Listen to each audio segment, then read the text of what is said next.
Salut les amis, bienvenue sur ma chaîne License to Quilt, c'est Lily. Aujourd'hui, on va plonger dans le vrai patchwork. J'ai longuement réfléchi quel projet se prêterait le mieux pour un débutant parfait et il y avait plusieurs variantes et donc je me suis arrêtée sur les tissus à bandes.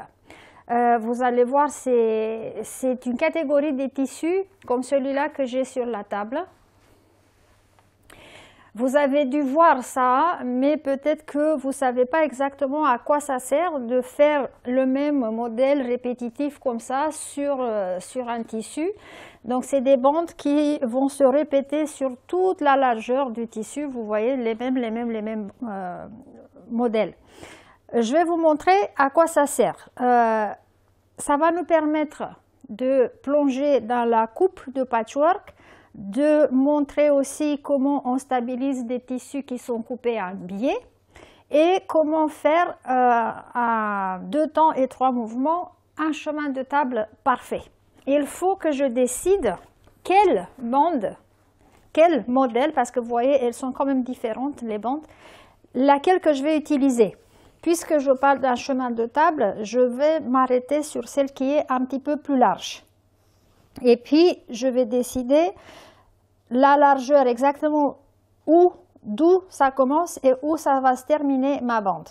Par exemple, on a une bande ici qui est très fine. On a ce modèle avec les fleurs qui est plus large. On a ça que moi j'ai intégré dans une seule bande. Et après, de nouveau, ça se répète les fleurs et les rubans et comme ça de suite. Après, pour m'aider à la décision, c'est ce que j'appelle, entre parenthèses, moi, lire le tissu. Donc, on va d'abord voir qu'est-ce qu'on a dans le design. Après, j'ai vérifié que ma bande que j'ai choisie, donc moi, je me suis arrêtée à couper cette largeur-là, tombe sur ma règle, un triangle que je veux utiliser pour couper mes tissus. Et ça tombe pile poil. C'est tombé comme ça. Pour faire un chemin de table en utilisant des tissus à bande, il nous faut une règle, un triangle de 60 degrés l'angle, donc un triangle équilatéral. Vous voyez, donc ça c'est comme celle-ci. Il existe des règles plus petites, plus grandes. Moi, c'est une moyenne, je l'avais dans la maison et il se trouve qu'elle me tombe bien. Donc, j'ai décidé la longueur de mon chemin de table, j'ai décidé quelle bande je vais utiliser. Je vais donc sortir 2 bandes identiques. Je vais les couper à longueur d'1 mètre et puis je vais vous montrer comment on va les assembler. Voilà, j'ai coupé mes 2 bandes de tissu et ça me donne l'occasion de vous signaler un autre détail. Pour que mes 2 bandes de tissu soient identiques, donc avec les mêmes designs, j'ai dû couper une en bas et une en haut. Vous voyez que mes 2 bandes ont cette marge de fabrique parce que le tissu était disposé un peu en miroir, en haut vers le bas, et donc j'ai dû couper les 2 extrémités dans la largeur du tissu. Je ne sais pas, j'espère que vous comprenez. Donc attendez, je vais vous montrer. Donc mon tissu, mes 2 bandes étaient une en haut, une en bas et le reste du design était au milieu. Donc j'ai dû les couper comme ça. Maintenant, on peut s'en débarrasser de cette bordure de fabrique pour les 2 bandes. Donc, on va faire vite. Pour ça, on peut tout simplement couper. Donc, on va plier en 2, on va aligner parfaitement. Et on va couper. On n'a pas besoin, bien sûr, de cette bordure de fabrique. Donc, j'aligne ma règle ici, le pli, c'est sûr qu'il est droit. Et le bord là, je l'aligne de manière à ce que toute ma bordure de fabrique, là où c'est marqué le fabricant et le designer, tout ça puisse disparaître.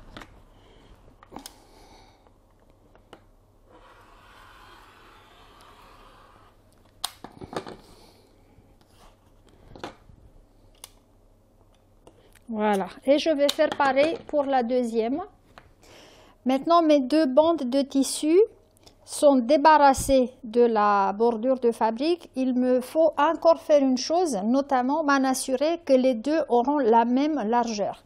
Pour ça, je vais prendre un repère, le bord qui est fraîchement coupé et qui est droit. Et donc, je vais les surposer, enfin bref. Et donc, je vais leur donner une coupe fraîche ici, de ce côté-là. Donc, il s'agit de quelques millimètres de, voilà, les 4 tissus pour mettre tout à la même dimension. Et une dernière chose à faire avant de commencer la coupe, on va donner aussi ici une coupe fraîche. Et je coupe. Voilà. Bon, maintenant, j'ai 2 bandes qui sont bien coupées. Voilà mes 2 bandes qui sont égales. D'accord, je les ai surposées l'une sur l'autre pour vérifier. Et maintenant, ce qu'on va faire, on va les couper, mais pour les couper, on les met endroit contre endroit. Voilà, on les met endroit contre endroit. On vérifie bien que tout soit bien aligné. Et c'est là où la règle un triangle va entrer en jeu. On ne commence jamais tout au bord parce que si on laisse un peu de distance ici, on pourra peut-être utiliser pour faire autre chose ces bouts de tissu ici. Donc, première coupe, ça va être comme ça. Il faut faire attention à ne pas bouger le tissu parce qu'ils sont surposés. Et deuxième coupe, ici.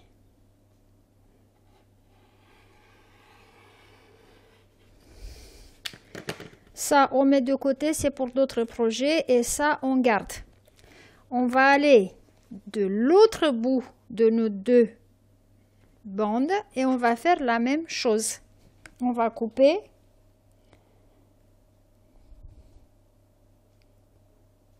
Une fois, attends, je vais laisser un petit peu plus d'espace ici. Comme ça. Et une fois dans l'autre sens. Attention, pas vous blesser. Et encore une coupe. Cette fois, c'est plus simple. Une. Et dans l'autre sens, encore une.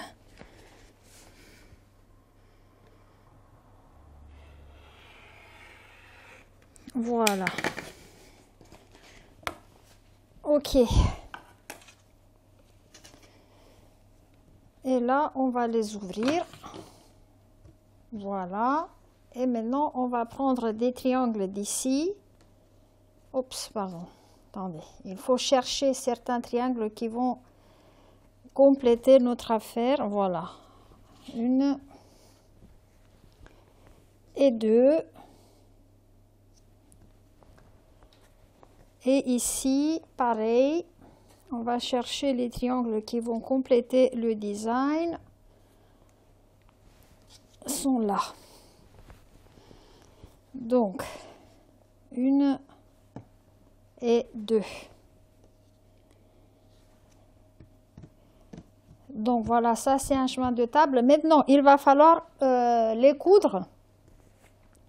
Et pour ça, je vais vous montrer comment on fait. Donc la section de coupe c'est terminé. On n'a plus rien à couper. Maintenant, on va coudre.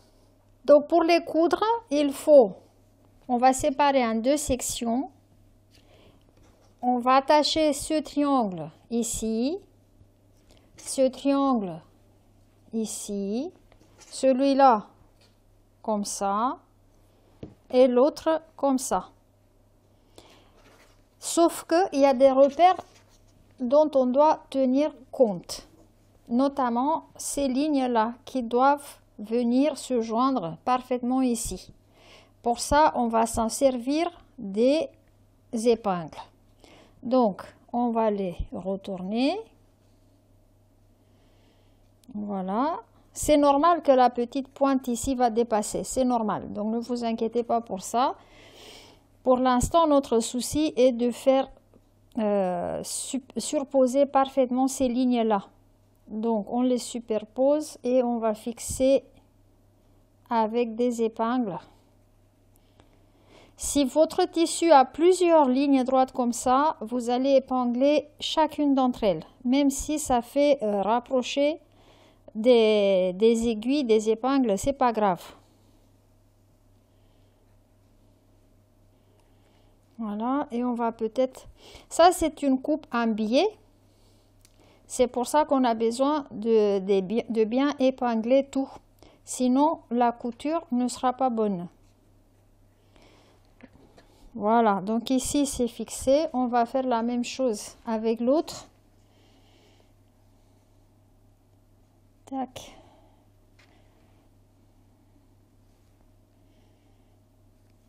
Et donc aussi... Ces deux lignes grises, je me suis prise à un repère, les lignes grises, les petites lignes grises ici. C'est ces deux-là que je vais épingler. Et puis, sur le chemin, encore une fois. Et donc, cette petite pointe dépasse ici, c'est normal. Donc, je vais mettre encore une épingle ici. Pareil pour l'autre. Voilà, on va coudre maintenant. Donc, on va aligner le pied de biche. La marge de couture, c'est les fameuses 6 mm. Et donc, on va aller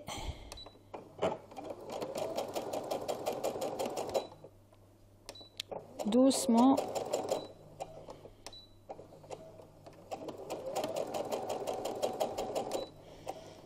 Tac. Et puis, vous voyez le tissu qui est coupé en biais, il est très élastique. Hein. Donc, c'est pour ça que vaut mieux épingler.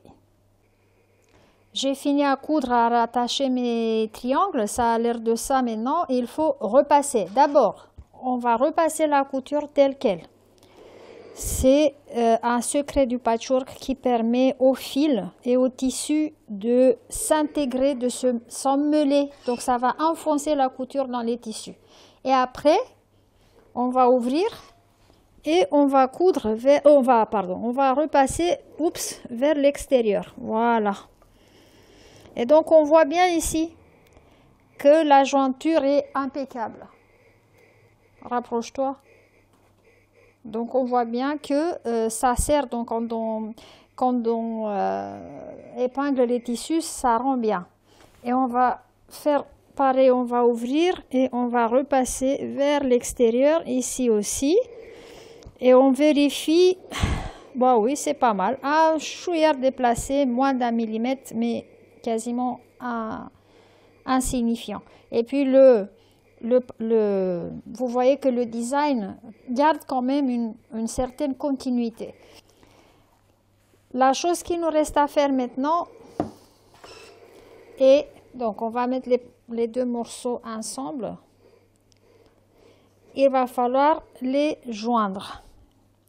Et puis là, de nouveau, on a des coutures obliques et du tissu en biais. Ce qu'on va faire, là, c'est un grand secret du patchwork. Regardez bien. On a deux coutures, d'accord? Il va falloir les surposer à la perfection l'un sur l'autre. S'il y a besoin, on va pousser une des coutures dans l'autre sens. Une va comme ça et une à l'opposé. On va prendre une épingle, on va enfoncer dans les deux coutures et c'est comme ça qu'on va les joindre. Donc ça, c'est une. Pareil ici. Donc on va disposer les tissus dans le sens opposé. On va toujours sentir au doigt comment que ça se fait. Voilà. Il faut qu'ils se superposent bien. Et c'est comme ça qu'on va les attacher l'un sur l'autre. J'ai un doute. Voilà. Ok. Après, on revient ici. On a toujours les marques du design à surposer. Donc, on va les fixer avec des épingles, comme on avait fait la première fois. Et puis voilà, il nous reste juste à faire une couture transversale. Là, il faut que je vous montre quelque chose. Il m'arrive quelque chose avec ce tissu et je suis très contente que ça m'arrive parce que comme ça, je peux vous montrer. On a l'impression, quand on regarde ici de près, que les deux tissus ici n'ont pas la même longueur. Si, ils ont la même longueur. Sauf que la coupe en biais, ça risque de vous tromper, de vous dire que ça va pas, on n'a pas les mêmes tissus. On va régler ça pendant la couture, quand on va tirer sur les tissus, et vous allez voir qu'étant élastique, en fait, elles deviennent à la même longueur. C'est ça la coupe en biais. Il ne faut pas se laisser faire par le tissu, c'est vous le chef, c'est pas le tissu. Voilà, on va coudre. On commence au bout, donc on vérifie que les pointes sont bien. On va aligner au pied de biche la marge de couture du patchwork usuel. Je vais peut-être faire un pas en arrière parce que c'est une couture qui doit tenir. Attention sur les aiguilles, doucement. Et maintenant, une fois que j'ai dépassé les aiguilles, voilà le piège de la coupe en biais. On a l'impression que les tissus ne sont pas égaux. Vous voyez, celui-là, il est droit et là, on a un petit ventre, l'autre. Et bien, on prend l'épingle qui nous fixe au prochain repère, le plus près, et on tire. Et vous voyez comment ça se passe? Donc, ça devient tout de suite égal. Alors, je tiens avec mes doigts et je couds.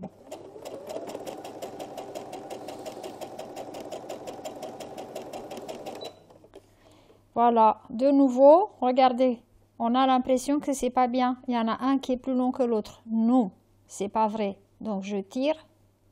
Inutile de vous dire qu'à mes débuts, j'ai cassé tout un kilt parce que je connaissais pas ça. Et donc, j'ai fait un assemblage des coupes en biais qui a donné n'importe quoi. Voilà, c'est un kilt que de nos jours, je l'utilise dans le garage parce que je l'ai complètement raté. Donc, on continue. Pareil, on attrape l'épingle suivante. On fait une traction sur le tissu de manière à ce que tout soit droit. Voilà, je vais me fixer un repère ici et je continue. D'abord, on va repasser la couture pour l'enfoncer dans le tissu. Voilà. En repassant, les tissus s'assoient l'un sur l'autre de manière impeccable. Et maintenant, on va ouvrir et on va voir qu'est-ce qu'on a fait. Est-ce que les coutures se sont bien jointes l'un à l'autre et puis surtout le design, voilà, tout est bien. Maintenant, on repasse. La seule chose qui reste à faire maintenant, c'est le matelassage. Donc, vous allez mettre ça sur un molleton, sur un dos, le tissu de derrière et finir comme tout autre kilt. Voilà les triangles qu'on avait sortis au tout début. On peut les réunir et faire des napperons. Donc pour les personnes qui sont assises à table. Donc ça c'est les bords tout au début quand je vous ai dit qu'il ne faut pas les jeter. Donc on les assemble deux par deux, ça nous donne un triangle. D'accord? Et ça, ces deux autres triangles qu'on a sortis après, au bout du tissu et les deux autres. Donc on va coudre d'abord 3 triangles ensemble, 3 triangles ensemble et à la fin juste la couture au milieu. Matelasser, finir avec une bordure et voilà, vous pouvez faire tout un set de table très mignon et très intéressant et très facile à faire avec la règle de 60 degrés. Voilà, c'est ça qui nous donne ce patron. Bon, à la prochaine et j'espère que ça vous a appris quelque chose aujourd'hui, ma vidéo. On se revoit très bientôt avec d'autres projets. Au revoir.